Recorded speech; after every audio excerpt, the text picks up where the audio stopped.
مرزا مظہر جان جانا رحمت اللہ علیہ، اللہ نے ان کو بہت نازک مزاج بنایا تھا، ان کے اندر اللہ تعالیٰ کی صفت جمال کا اثر تھا، کوئی چیز بھی تھوڑا اپنے ترتیب سے ہٹ کے ہوتی کہ ان کی طبیعت بیزار ہو جاتی تھی۔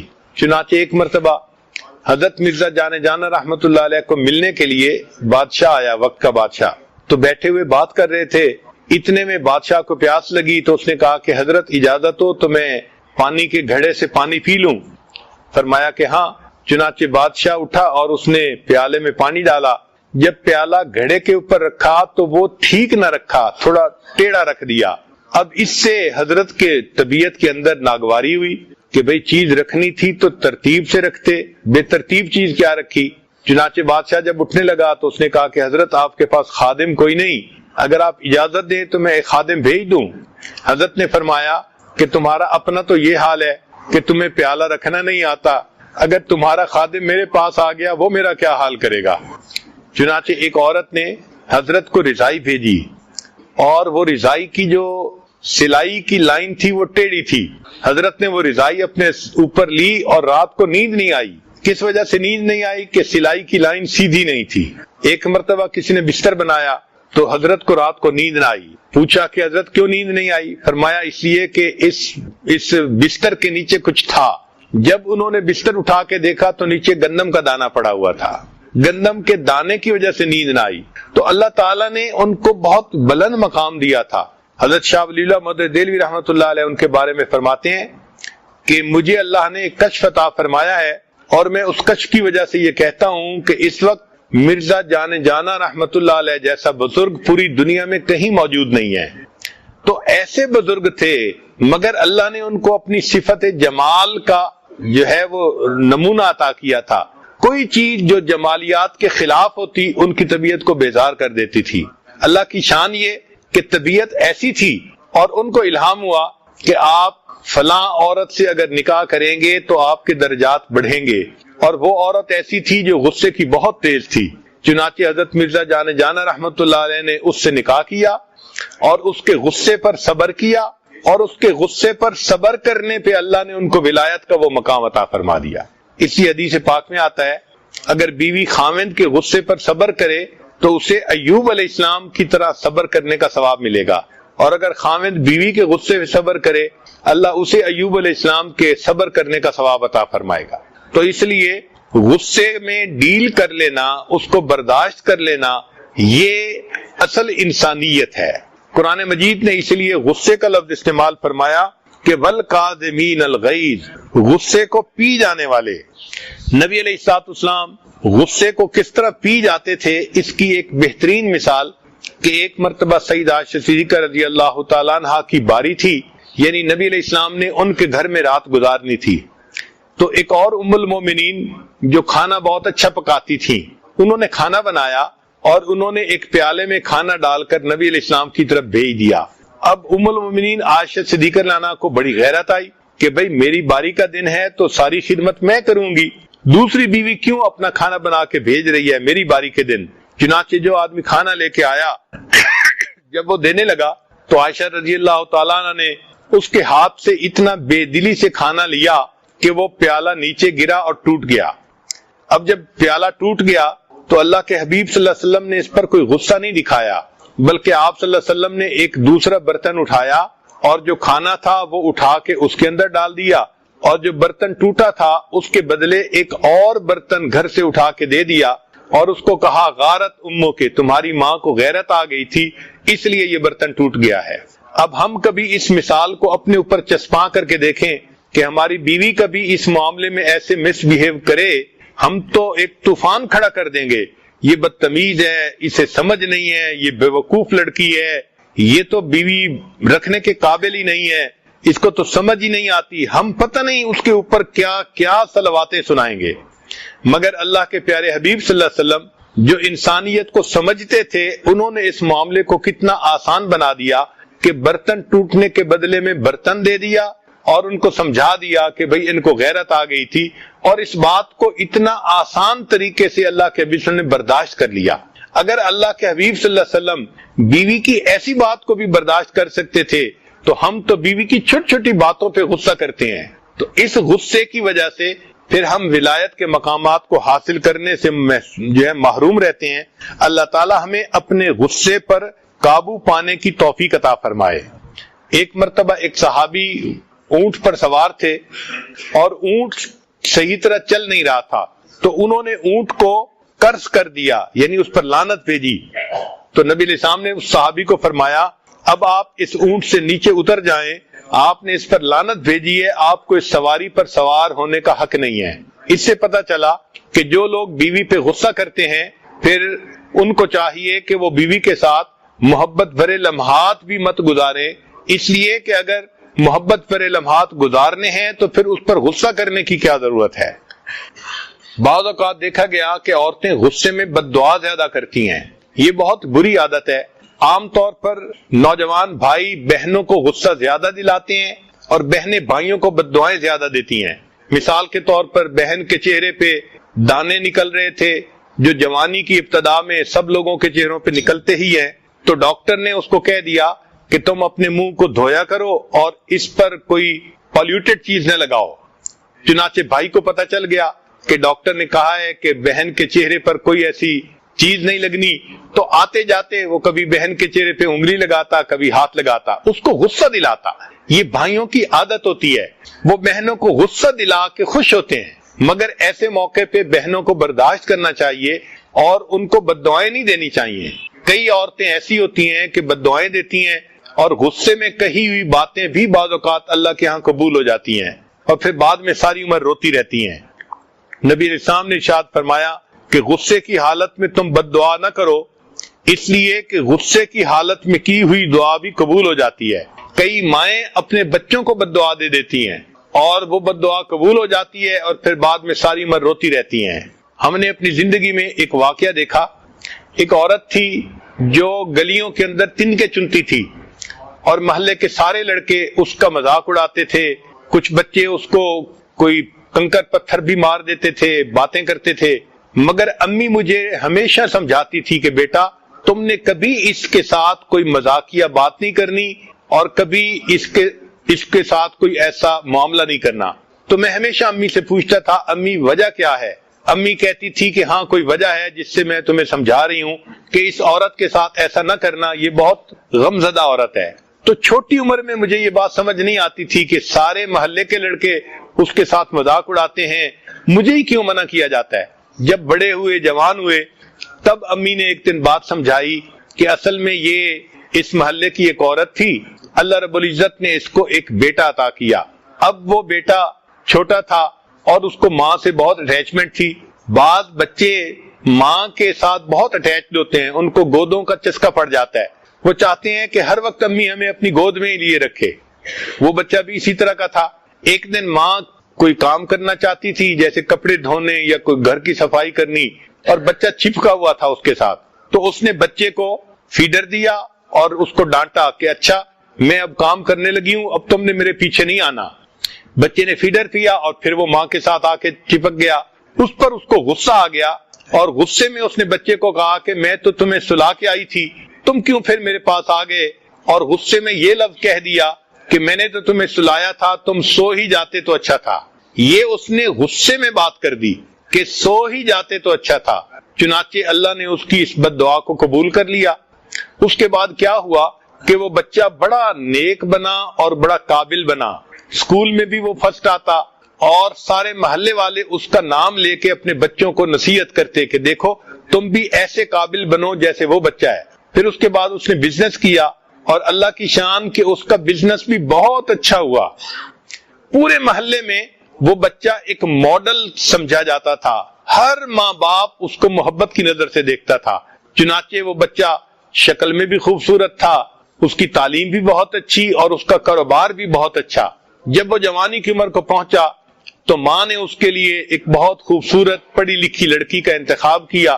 اللہ کی شان دیکھیں کہ جب شادی کی سب تیاریاں ہو گئیں تو شادی میں ابھی 3 دن باقی تھے، گھر کا فرش دھویا گیا اور یہ بچہ کسی کام کے لیے ذرا تیز چلتا ہوا وہاں سے جب گزرا تو اس کا پاؤں پھسلا، یہ سر کے بل گرا اور اس بچے کی وفات ہو گئی۔ اللہ نے دعا ماں کی قبول کی تھی بچپن میں، مگر اللہ نے اس وقت پھل نہیں کاٹا اللہ نے اس پھل کو پکنے دیا. اے میری بندی تو نعمت کی ناقدری کرتی ہے، میں اس پھل کو پہلے پکاؤں گا، اور جب یہ بہترین پک کے تیار ہو جائے گا اور لوگ اس کی جوانی کو دیکھیں گے، کاروبار کو دیکھیں گے، اخلاق کو دیکھیں گے، میں اس وقت اس پھل کو کاٹوں گا تاکہ تمہیں پتہ چلے تم نے میری کس نعمت کی ناقدری کی. تو غصے میں کئی مرتبہ مائیں بد دعائیں دے دیتی ہیں، الفاظ کہہ دیتی ہیں، اور وہ یہ نہیں جانتی کہ پھر اس کا نتیجہ کیا نکلتا ہے. تو چاہیے کہ ہم اپنے غصے کو کنٹرول کریں. چنانچہ غصے کو کنٹرول کرنے کے لیے 10 خاص باتیں. پہلی بات کہ جب غصہ آئے اعوذ باللہ من الشیطان الرجیم پڑھے تاکہ شیطان بھاگ جائے اور انسان کا غصہ کم ہو جائے. دوسرا پوائنٹ کہ انسان غصے کی حالت میں خاموش ہو جائے. حدیث مبارکہ میں بھی ہے کہ جب تمہیں غصہ آئے تو تم چپ ہو جایا کرو. تیسرا پوائنٹ کہ غصے میں انسان کھڑا ہو تو بیٹھ جائے، بیٹھا ہو تو لیٹ جائے، اور پھر بھی غصہ نہ ختم ہو تو اپنی جگہ کو بدل لے. پھر غصہ آئے تو انسان کو چاہیے کہ وہ مسکرا کے بات کرنے کی کوشش کرے. گو یہ مشکل ہے مگر غصے میں مسکرانا اللہ کو پسند آتا ہے. ایک اعرابی دیہاتی آئے اور اللہ کے حبیب صلی اللہ علیہ وسلم سے بات کرتے ہوئے اس نے چادر کھینچی. چادر کھینچنے سے اللہ کے حبیب صلی اللہ علیہ وسلم کو تکلیف ہوئی، مگر نبی علیہ السلام نے مسکرا کر فرمایا کہ اس کو کچھ مال دے دو، یہ مجھ سے کچھ مال مانگنا چاہتا ہے. تو اللہ کے حبیب صلی اللہ علیہ وسلم نے پریکٹیکلی دکھا دیا کہ دیکھو غصے کی حالت میں بھی انسان کو اگر اپنے اوپر کنٹرول ہو تو وہ مسکرا سکتا ہے. حدیث پاک میں ہے جو شخص غصہ پیے گا اللہ تعالیٰ قیامت کے دن اس سے اپنے عذاب کو دور کر دیں گے. غصہ انسان کے ایمان کو اس طرح خراب کر دیتا ہے جیسے سرکہ شہد کو خراب کر دیتا ہے. ایک صحابی نے نبی علیہ السلام سے نصیحت پوچھی، اے اللہ کے نبی مجھے نصیحت فرما دیجئے. نبی علیہ السلام نے فرمایا لا تغضب، تم غصہ نہ کیا کرو. چنانچہ جو شخص غصے کو پی لیتا ہے وہ اپنے شیطان کو پچھاڑ دیتا ہے، اس کو ہرا دیتا ہے. ایک حدیث پاک میں ہے الجامع میں نبی علیہ السلام نے فرمایا تم غصہ نہ کیا کرو، جنت تمہاری ہو جائے گی. غصہ پینے والے کو قیامت کے دن اللہ تعالیٰ ساری مخلوق کے سامنے بلا کر کہیں گے کہ تم دنیا میں غصے کا گھونٹ پی لیا کرتے تھے، اب جنت میں جاؤ اور جس حور عین کو چاہو اپنے لیے پسند کر لو. غصہ پینا متقی لوگوں کی علامت ہے، محسنین کی علامت ہے. چنانچہ حضرت عمر رضی اللہ تعالیٰ عنہ ایک مرتبہ بیت المال میں سے کچھ تقسیم کر رہے تھے. ایک آدمی آیا اور اس نے کہا غصے میں کہ آپ کو جتنا دینا چاہیے آپ ہمیں اتنا نہیں دیتے. حر رضی اللہ تعالیٰ عنہ قریب تھے، انہوں نے عمر رضی اللہ عنہ کو دیکھا تو فرمایا وَأَعْرِضْ عَنِ الْجَاهِلِينَ، تو عمر رضی اللہ عنہ کا غصہ سارا ختم ہو گیا. یعنی صحابہ کرام کا مزاج ایسا تھا، قرآن مجید کی آیت پڑھی جاتی تھی اور ان کو اپنے اوپر قابو نصیب ہو جاتا تھا. ایک مرتبہ سیدنا حسین رضی اللہ عنہ کے پاس مہمان آئے، آپ نے باندی کو کہا کہ ان کو گرم شوربہ پیش کرو. جب وہ گرم شوربہ لے کر آئی تو دیکھ کہیں رہی تھی چل کدھر رہی تھی، پاؤں جو اٹکا تو گرم گرم شوربہ سیدنا حسین رضی اللہ عنہ کے اوپر آ کر گرا. آپ ذرا غور کریں، اگر کبھی گرم چائے جسم پر گر جائے تو کتنی تکلیف ہوتی ہے. اس تکلیف کی حالت میں سیدنا حسین رضی اللہ عنہ نے اس باندی کو غصے سے دیکھا، وہ بھی اسی گھر کی رہنے والی تھی، سمجھتی تھی. اس نے فوراً قرآن پاک کی آیت پڑھی والکاظمین الغیظ، غصے کو پی جانے والے. سیدنا حسین رضی اللہ عنہ نے اس کو دیکھ کر کہا اچھا میں نے اپنے غصے کو پی لیا. اس نے پھر آگے آیت پڑھی والعافین عن الناس، لوگوں کو معاف کر دینے والے. تو سیدنا حسین رضی اللہ عنہ نے مسکرا کر کہا اچھا میں نے تیری غلطی کو معاف کر دیا. اس نے آگے لفظ پڑھا واللہ یحب المحسنین، اللہ محسنین سے محبت فرماتے ہیں. تو سیدنا حسین رضی اللہ عنہ نے فرمایا جا میں نے تجھے اللہ کے لیے آزاد کر دیا. ہمارے ان حضرات کو اپنے غصے پہ اتنا کامل کنٹرول حاصل تھا. اللہ تعالی ہمیں بھی ایسا ہی کنٹرول عطا فرمائے. چنانچہ سیدنا علی رضی اللہ تعالیٰ عنہ ایک مرتبہ ایک کافر کے ساتھ مقابلہ کر رہے تھے. آپ نے اس کو گرایا اور قریب تھا کہ خنجر سے اس کا کام تمام کرتے. اس نے حضرت علی عنہ کے چہرے پہ تھوک دیا. جب اس نے چہرے پہ تھوکا تو حضرت علی عنہ نے اس کو چھوڑ دیا. وہ کافر بڑا حیران ہوا کہ میں نے تو آپ کے چہرے پہ تھوکا تھا اور آپ نے مجھے چھوڑ دیا. فرمایا کہ میں اس سے پہلے تمہیں اللہ کے لیے قتل کرنا چاہتا تھا، جب تم نے مجھے چہرے پہ تھوکا تو میرے اپنے دل میں غصہ آ گیا، اب میں اپنی ذات کے غصے کے لیے کچھ نہیں کرنا چاہتا. سبحان اللہ، اللہ نے ان کو کیا کمال عطا فرمایا تھا کہ اس غصے کی حالت میں بھی وہ فرق کر سکتے تھے کہ یہ غصہ اللہ کے لیے ہے اور یہ غصہ اپنے نفس کے لیے ہے۔ چنانچہ ایک بزرگ تھے، وہ ایک مرتبہ اپنے شاگرد کو مارنے لگے، تو جب شاگرد کو مارنے لگے تو شاگرد کہنے لگا مجھے اللہ کے لیے معاف کر دیں۔ وہ کہنے لگے میں تمہیں اللہ ہی کے لیے تو مار رہا ہوں، یعنی جب غصہ کر رہا ہوں تو یہ بھی اللہ کے لیے کر رہا ہوں، میں اپنے نفس کے لیے نہیں کر رہا۔ اسٹیٹسٹکس یہ بتاتی ہے کہ نوجوانوں کو غصہ زیادہ آتا ہے، جو بچے والے ہوں، فیملی والے ہوں، ان کو غصہ زیادہ آتا ہے، جاہلوں کو غصہ زیادہ آتا ہے، اور جن کے پاس مال کم ہو ان کو غصہ زیادہ آتا ہے۔ ہمیں چاہیے کہ ہم اپنے غصے کو کنٹرول کریں۔ چنانچہ ایک شخص نے کسی سے سوال کیا کہ واچ میں اور وائف میں کیا فرق ہوتا ہے، گھڑی میں اور بیوی میں کیا فرق ہوتا ہے؟ اس نے کہا جب واچ غصے میں آتی ہے تو سٹاپ ہو جاتی ہے، اور جب وائف غصے میں آتی ہے تو سٹارٹ ہو جاتی ہے۔ There was a break at the hall. You can start from number 5. Point number. There was a break in the mission. So number point you can start. Point. Sound system میں break ہو گئی تھی تو number 5 کے بعد آگے آواز نہیں گئی، تو اس کو میں دوبارہ ریپیٹ کر دیتا ہوں۔ چھٹا پوائنٹ اپنے اینگر کو ڈیفیٹ کرنے کا۔ غصہ ایمان کو ایسے خراب کرتا ہے جیسے سرکہ شہد کو خراب کر دیتا ہے۔ 7واں پوائنٹ، ایک صحابی نے نبی علیہ السلام سے نصیحت پوچھی تو نبی علیہ السلام نے فرمایا لا تغضب، تم غصہ نہ کیا کرو۔ 8واں پوائنٹ کہ حدیث پاک میں آتا ہے کہ جو شخص غصہ پیے گا اللہ تعالیٰ قیامت کے دن اس کو بڑا اجر عطا فرمائیں گے۔ 9واں پوائنٹ، غصہ پینے والا انسان اپنے شیطان کو ہرا دیتا ہے، اس کی جیت ہو جاتی ہے۔ 10واں پوائنٹ حدیث پاک میں ہے کہ تم غصہ نہ کیا کرو، جنت تمہاری ہو جائے گی۔ اور 11واں پوائنٹ کہ غصہ پینے والے کو اللہ تعالیٰ قیامت کے دن ساری مخلوق کے سامنے بلا کر کہیں گے میرے بندے تم غصے کا گھونٹ پی جایا کرتے تھے، جنت میں داخل ہو جاؤ اور جس حور عین کو چاہو اپنے لیے پسند کر لو۔ 12واں پوائنٹ کہ غصہ پینا متقی لوگوں کی علامت ہے اور غصہ پینا محسنین نیکوکاروں کی علامت ہے۔ حضرت عمر رضی اللہ تعالیٰ عنہ ایک مرتبہ بیت المال میں سے کچھ تقسیم کر رہے تھے، ایک دیہاتی بندہ آیا اور اس نے کہا کہ امیر المومنین آپ کو جتنا دینا چاہیے آپ ہمیں اتنا نہیں دیتے۔ تو اس بات پہ عمر لانو کی طبیعت میں غصہ آیا۔ حر رضی اللہ عنہ ایک صحابی ساتھ تھے، انہوں نے قرآن کی آیت پڑھی امیر المومنین وَآرِدْ عَنِ الْجَاهِلِينَ، جاہلوں سے اعراض کر لیجئے، تو عمر لانو کا سارا غصہ ہی ختم ہو گیا۔ صحابہ لانم کی یہ عادت مبارکہ تھی، قرآن کی آیت کو سنتے تھے فوراً اس کے مطابق عمل کرتے تھے۔ چنانچہ سیدنا حسین لانو کے گھر میں مہمان آئے، انہوں نے باندی کو فرمایا کہ ان کو گرم شوربہ پیش کرو۔ وہ گرم شوربہ لا رہی تھی اور اس سے تھوڑی کوتاہی ہوئی تو پاؤں اٹکا اور وہ پورا گرم شوربہ سیدنا حسین لانو کے اوپر آ کر گرا۔ آپ غور کریں، گرم چائے اگر جسم پر گر جائے تو کیا حال ہوتا ہے۔ اس وقت غصے میں آپ نے اس باندی کی طرف دیکھا، وہ باندی بھی اسی گھر کی پلی بڑی تھی، اس نے دیکھا کہ غصے میں ہے تو اس نے قرآن کی آیت پڑھی وَالْقَاذِمِينَ الْغَيْظَ، غصے کو پی جانے والے، تو سیدنا حسین لانو کا غصہ فوراً ختم ہو گیا۔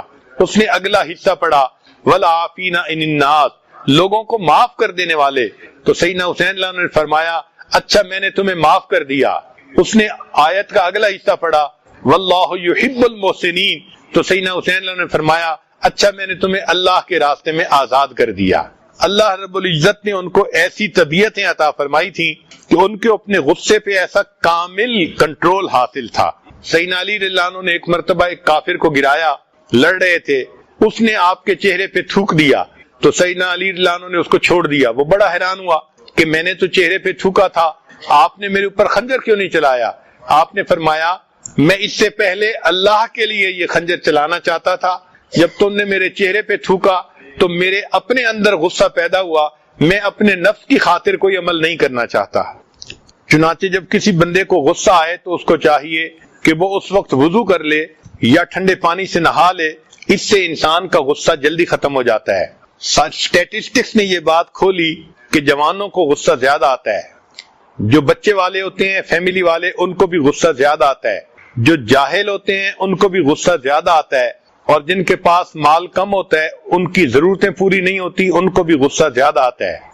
چنانچہ ایک صاحب نے کسی سے پوچھا کہ وائف میں اور واچ میں کیا فرق ہے؟ اس نے کہا کہ واچ جب خراب ہوتی ہے تو وہ بند ہو جاتی ہے اور جب وائف کا مزاج خراب ہوتا ہے تو وہ سٹارٹ ہو جاتی ہے. تو عام طور پر دیکھا ہے کہ عورت غصے میں آئے تو وہ بولنا زیادہ شروع کر دیتی ہے، بہت بولتی ہے. غصہ ہمیشہ حماقت سے شروع ہوتا ہے اور ندامت پہ ختم ہوتا ہے. ذرا دوبارہ سن لیجئے، غصہ ہمیشہ حماقت سے شروع ہوتا ہے اور ندامت پہ ختم ہوتا ہے. جب کسی کو غصہ زیادہ آئے تو وہ یہ سوچے کہ ہر منٹ کے 60 سیکنڈ میں نے خوشی کے ختم کر دیے غصے کی وجہ سے. انگریزی میں ایک کوٹیشن ہے کہ speak when angry and it is the best speech you will ever regret on it. غصہ ایسا ایسٹ ہے کہ جس کنٹینر میں ہوتا ہے اس کے لیے زیادہ نقصان دہ ہوتا ہے بنسبت اس کے کہ جس پر غصہ کیا جاتا ہے. چنانچہ غصہ کرنے والے انسان کو خود نقصان زیادہ ہوتا ہے. جن لوگوں کے دل بڑے ہوتے ہیں وہ غصہ زیادہ نہیں کرتے. ایک بچے نے بوڑھے سے پوچھا کہ مجھے غصہ بہت آتا ہے تو میں کیا کروں؟ اس نے کہا دل بڑا کر لو. اس نے کہا دل بڑا کرنے سے کیا ہوگا؟ اس نے کہا بچے ایک کپ چائے والا لاؤ اور پانی بھرو. بچہ چائے والا کپ لایا اور اس نے پانی سے بھر لیا. تو بوڑھے نے 1 چمچ نمک کی اس کے اندر ڈال دی. پھر اس کو کہا کہ اس کو پیو. بچے نے کہا یہ تو اتنا کڑوا کہ چکھا بھی نہیں جاتا. اس نے کہا اچھا ایک جگ لے کے آؤ. تو بچہ ایک بڑا جگ لے کے آیا، پانی کا بھر دیا. تو اس نے وہی نمک کا چمچ اس کے اندر ڈال دیا، کہا کہ اب پی لو. تو بچے نے کہا کہ یہ تو پورا گلاس پیا جا سکتا ہے. تو بوڑھے نے سمجھایا کہ دیکھو یہی دل کا فرق ہے. جب دل چھوٹا ہوتا ہے تو نمک اتنا ہی تھا مگر اتنا بیٹر ہو گیا وہ پانی کہ چکھا بھی نہیں جاتا تھا. اور جب بڑا جگ تھا اور اس میں پانی زیادہ تھا اتنا ہی مقدار نمک کی ڈالی گئی مگر وہ کم نمکین ہوا اور پورا گلاس پیا گیا. تو انسان جب دل بڑا کر لیتا ہے تو غصے کے حال میں بھی اس کو غصہ کم آتا ہے. جن عورتوں کو غصہ زیادہ آتا ہے ان کو چاہیے کہ اپنا دل بڑا کرنے کی کوشش کریں. اور یہ بھی ذہن میں رکھیں کہ جس بندے کو غصہ زیادہ آتا ہے اس کا برا ایفیکٹ انسان کے دل پہ رہتا ہے. چنانچہ ایک مشہور سٹوری ہے، ایک بچے نے باپ سے کہا کہ ابا مجھے غصہ زیادہ آتا ہے. اس نے کہا بیٹا یہ جو فلاں دیوار ہے نا، تم اس دیوار کے اوپر ایک کیل ٹھونک دیا کرو جب تمہیں غصہ زیادہ آیا کرے. تو بچے نے پہلے دن 35 نیل اس کے اندر ٹھونک دیے. پھر دوسرے دن اس نے 20 ٹھونکے، تیسرے دن 10 ٹھونکے، پھر 5 ٹھونک دیے. وہ اس دوران اپنے غصے کو کنٹرول بھی کرتا رہا. ایک ایسا وقت آیا کہ اس کو غصہ آنا بند ہو گیا. اس نے کہا کہ ابو اب مجھے غصہ بالکل نہیں آتا. باپ نے کہا کہ بیٹا جب تمہیں غصہ کسی بات پہ نہ آیا کرے نا تو ایک کیل اس دیوار میں سے نکال لیا کرو. تو بچے کو جب غصہ نہیں آتا تھا تو اس نے کیل نکالنے شروع کر دیے، حتیٰ کہ ساری دیوار کے کیل نکال دیے. پھر آیا ابو اب تو مجھے بالکل غصے پہ کنٹرول حاصل ہو گیا، اب میں غصہ بالکل نہیں کرتا. باپ نے کہا بیٹا اس دیوار کو ذرا دیکھو، تمہیں یہ پہلی جیسی نظر آتی ہے؟ اس نے کہا نہیں، اس پر تو سوراخ کے نشان بہت زیادہ بنے ہوئے ہیں. باپ نے کہا بیٹا اگرچہ تم نے غصے پہ کنٹرول کر لیا لیکن جو سکار تھے وہ تو ابھی بھی دیوار پر باقی ہیں. جس بندے کو بار بار غصہ آتا ہے اگرچہ وہ غصے کو کنٹرول بھی کر لے اس کے دل پہ اس کا بیڈ ایفیکٹ تو ضرور ہی ہوتا ہے. اس لیے اچھا انسان وہ ہے جو جلدی غصہ نہ کیا کرے. ہم اللہ سے دعا مانگتے ہیں اللہ تعالی ہمیں جلدی غصہ کرنے والا نہ بنائے، اپنے غصے پہ کنٹرول عطا فرمائے، غصے کو پینے والا بنائے، اور قیامت کے دن اللہ اس کے بدلے ہمیں اپنے غصے سے نجات عطا فرمائے، معافی عطا فرمائے.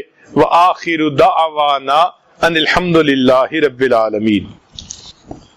تھوڑی دیر مراقبہ کر لیجئے، آنکھوں کو بند کر لیجئے، سر کو جھکا لیجئے. دنیا اور جو کوئی دنیا میں ہے اس سے ہٹ کٹ کے اللہ کی یاد میں ڈوب جائیے. لا الہ الا اللہ محمد الرسول اللہ.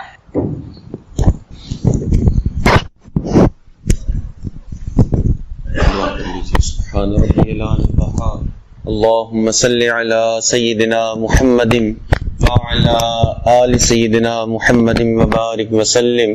اے اللہ ہم آپ کے عاجز مسکین بندے ہیں، اللہ ہمارے گناہوں کو معاف فرما، ہماری خطاؤں سے درگزر فرما، ہمارے عیبوں کی پردہ پوشی فرما، اللہ برے دن سے محفوظ فرما، اللہ بری رات سے محفوظ فرما، میرے مالک برے کاموں سے محفوظ فرما، اے اللہ ہمیں برے انجام سے محفوظ فرما، اللہ ہدایت ملنے کے بعد گمراہی سے محفوظ فرما، میرے مالک سیدھا رستہ ملنے کے بعد بھٹکنے سے محفوظ فرما، اللہ اپنا قرب حاصل ہو جانے کے بعد اپنی دوری سے محفوظ فرما، میرے مالک نعمتیں مل جانے کے بعد نعمتوں کے چھن جانے سے محفوظ فرما، اللہ عزتیں ملنے کے بعد ذلت سے محفوظ فرما، میرے مالک در در کے دھکے کھانے سے محفوظ فرما، اے اللہ علم حاصل ہو جانے کے بعد جہالت والے کاموں سے محفوظ فرما،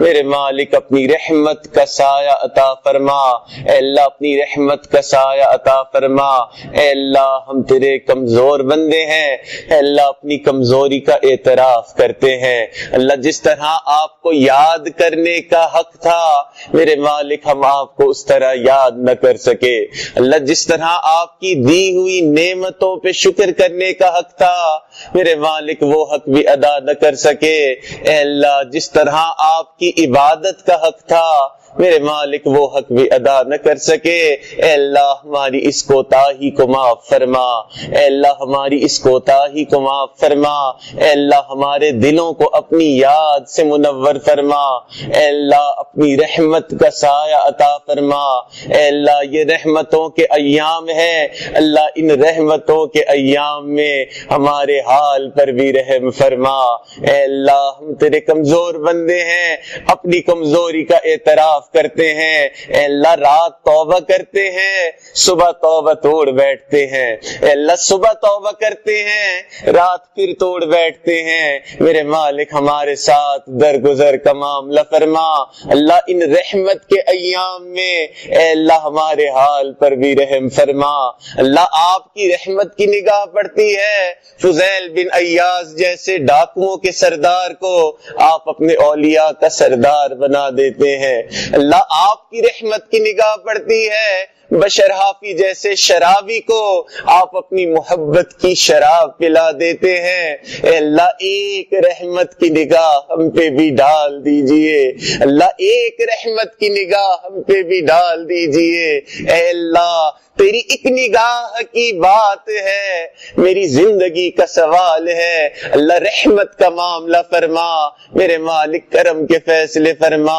اے اللہ ہمارے اندر سے رذائل کو دور فرما، اللہ بد اخلاقی کو دور فرما، اے اللہ غصے کو دور فرما، اے اللہ اپنی رحمت کا معاملہ فرما، اے اللہ ہم دوسروں کے لیے وبال جان بنے ہوئے ہیں، میرے مالک ہمارے حال پر رحم فرما، اے اللہ ہمارے حال پر رحم فرما، اے اللہ ممکن ہے دوسرا ہمارے غصے کا جواب دے نہ سکے، اللہ اگر آپ نے جواب دے دیا تو ہم کسی قابل نہیں ہوں گے، اے اللہ ہمارے حال پر رحم فرما، اللہ ہمیں اپنے اوپر کنٹرول نہیں، اے اللہ آپ رحمت فرمائیں، ہمیں اپنے آپ پر کنٹرول عطا فرما، اللہ آپ کے ایک برگزیدہ بندے کی خدمت میں حاضر ہوئے ہیں، اپنے اوپر قابو پانے کے لیے حاصل ہوئے ہیں، اللہ اپنے اوپر قابو عطا فرما، میرے مالک نہ ہماری آنکھ قابو میں ہے